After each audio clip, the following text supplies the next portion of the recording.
sani ba. Sha'iranmu Dan kai baya annabi na imanin ba zai cikewa. Annabi ne kadai kamilin mukammal arzikin masu bauta.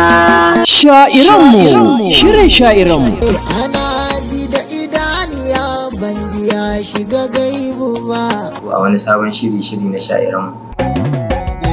Kauna ta gare ka manzan Allah na ta ci gaba. Sunana nan wanda aka sani da Mistauti. Girmanta ya kan bi mautar da rai, rashin karshe take sajida daga Allah sai girman ku ne. Me za ce Fatima? shahararren shiri ne da zai rika zo muku daga gidan rediyo dan masani online global. Zai rika kawo muku hira da masu yabon fiyayyen halitta annabi Muhammadu sallallahu alaihi wa alihi wa sallam. Sha'iranmu Malam Mustapha mai shabawu. Kada atibi ismakalla Allah alqahar jalla jalala, baitocin yabo zan kulla ban yi kimar ka Allah rabba. Sunana Mustapha mai shabawu. Sha'iranmu Inda aka samu nasarori a rayuwa. Ya nasarori ko an samu alhamdulillah. Annabi ne, labbaika ya alamul huda.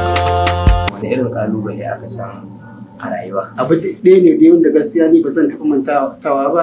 Shi wanda ya gayyata bai ji daɗi ba, kai ma baka ji daɗi ba, ga nan kalubale ne. shirin Sha'iranmu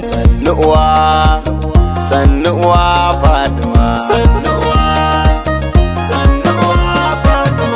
Mu mun taso ne a makarantar Islamiyya.